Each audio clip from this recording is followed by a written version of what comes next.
Hola, este es el tercer video de educación sexual. Acompáñame en la lectura y estudio. El día de hoy les voy a leer el texto, el primer capítulo, Educación, Sexualidades, Géneros, Tradiciones teóricas y experiencias disponibles en un campo en construcción. Autoras Gabriela Alonso y Graciela Morgade.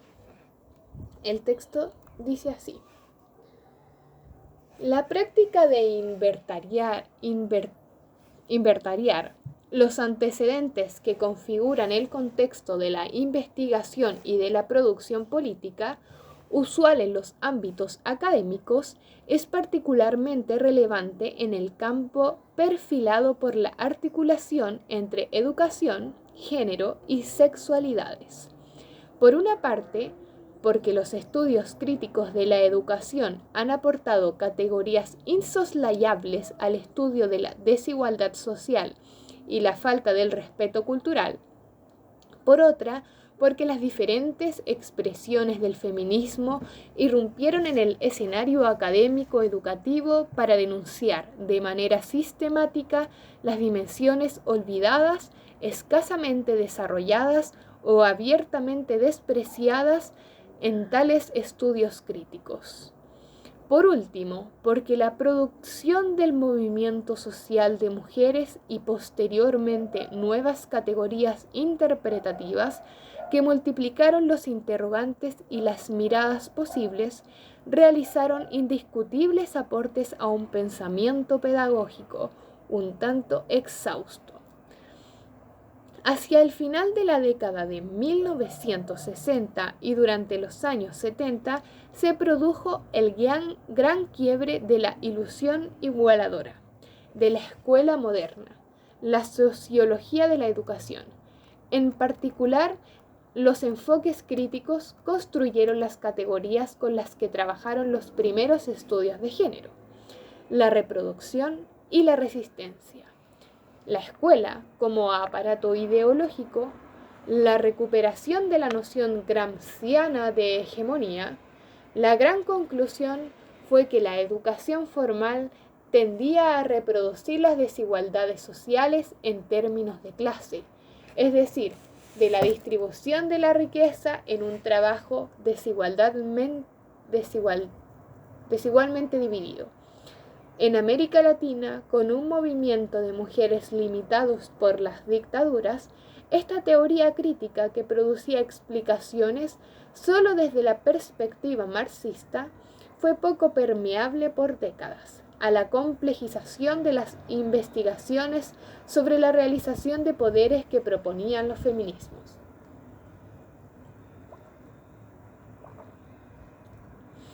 En los primeros momentos de la escasa investigación educativa feminista, resultó relevante denunciar las dificultades en el acceso a la educación formal y en los países de América Latina a la alfabetización básica. Sin embargo, si bien la cuestión del acceso a la educación formal aún hoy se encuentra lejos de ser saldada, tanto en cuestiones de alfabetización como en algunos espacios educativos de fuerte inscripción tecnológica, la investigación se ha volcado rápidamente hacia la caja negra de los procesos cotidianos escolares. Así, los resultados han sido consistentes en mostrar la persistencia de significaciones estereotipadas, tanto en el currículum formal, prescrito por las administraciones educativas, como el llamado currículum oculto,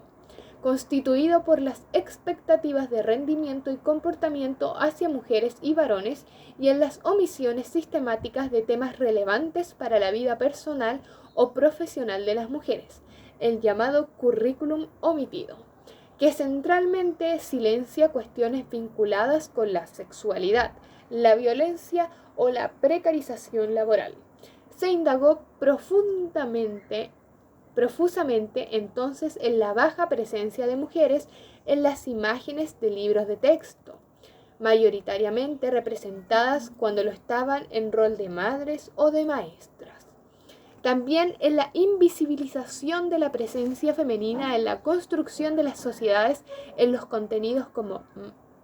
como historia o formación cívica. En las expectativas diferenciales del rendimiento y de comportamiento hacia niños y niñas, en el lenguaje utilizado y los modos de participación dentro del aula, destacándose un uso menos frecuente de la palabra por parte de las niñas, en la ausencia de programas vinculados con temas de sexualidad y en muchas otras dimensiones curriculares que abonaron la hipótesis de que la escuela contribuía no solamente a la perpetuación de las desigualdades de clase, tema investigado largamente en el marco de las teorías de la reproducción, sino también a la desigualdad entre mujeres y varones, a la vez que proveía elementos irreemplazables en la conquista de la autonomía y posibilidades de transformación. Complementariamente, también el tema de la profesión docente como trabajo femenino mereció una importante atención en las investigaciones, en particular en las décadas de 1980 y 1990. En tanto, el magisterio de los niveles preescolares y básico constituye una tarea ejercida por mujeres en altísima proporción, sobre todo en las zonas urbanas de los países latinoamericanos. Las investigaciones tendieron a indagar las formas de precarización económica y material que caracterizan al trabajo, la subordinación intelectual y organizacional que las mujeres sufren en el sistema educativo, y más orientadas por el feminismo de la diferencia, los modos de maternaje y la ética del cuidado que las mujeres han aportado a la escuela. Ya en esta última década, y de la mano de los Men's Studies o estudios de la masculinidad, comenzaron, y hoy se encuentran en plena expansión, las investigaciones sobre las significaciones hegemónicas y no hegemónicas de la masculinidad en la escuela. Robert Connell, uno de los principales investigadores en la tradición de los Men's Studies y de la educación, muestra en 1995 y en el contexto anglosajón que en la escuela se refuerzan los sentidos tradicionales de lo masculino, soslayando o condenando la existencia de masculinidades subordinadas y básicamente de la homosexualidad. En coincidencia con Connell y otros colegas, mostraron cómo el arquetipo dominante de la virilidad alimenta una mística de la masculinidad caracterizada por el vigor y la fuerza, control sobre el dolor físico y el ocultamiento de las emociones, el colocarse en riesgo, la tendencia a la competencia y a la conquista. En síntesis, una idea cierta de superioridad que haría inevitable la dominación masculina. Asimismo, los estudios tienden también a indagar en los modos de sufrimiento y en ocasiones la resistencia de los varones que no se adecúan completamente al arquetipo viril. Sin embargo, ha sido solamente reciente que a partir de una fuerte interpelación de los movimientos de gays, lesbianas, travestis, transexuales, transgéneros, bisexuales e intersexuales, afectuaron sobre el desarrollo de la teoría de género y a la luz de la teoría queer, que la investigación tiende a hacerse cargo de la complejidad multidimensional del discurso hegemónico escolar. Se incorpora entonces con fuerza las cuestiones de la construcción social y el cuerpo, y junto a él el de sexualidades y sus articulaciones y desarticulaciones con el género. La categoría de género fue potente, pero tendió a dejar afuera más que la teoría queer y grupos más vulnerables, pero también más críticos. Volvieron a problematizar el supuesto de que existen dos cuerpos, de varones y mujeres, a la que les corresponden dos géneros femenino y masculino, y una direccionalidad correcta o normal del deseo del cuerpo, género opuesto. Estas cuestiones revelan la necesidad de investigar y profundizar en el análisis de algunas dicotomías pedagógicas clásicas: normalidad, anormalidad, conocimiento, ignorancia, mente, cuerpo, razón, emoción. Pero también hacen insoslayable problematizar miradas modernas, muy instaladas sobre los cuerpos, los géneros y las sexualidades, como lo son las esencialistas, biologistas y las constructivistas. En todas estas perspectivas, el cuerpo y el sexo quedan del lado de lo que es, mientras que el género como teoría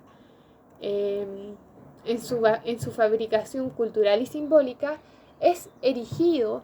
dando sentados estos cimientos, lo cual impide conceptualizar a los cuerpos más allá de la ideología que lo dado. Para quebrar esta cosmovisión y con toda la heterogeneidad que portan y las necesarias lecturas contextualizadas e intereses que tenemos que hacer, las perspectivas queer y postestructuralistas nos obligan a ampliar los límites epistemológicos,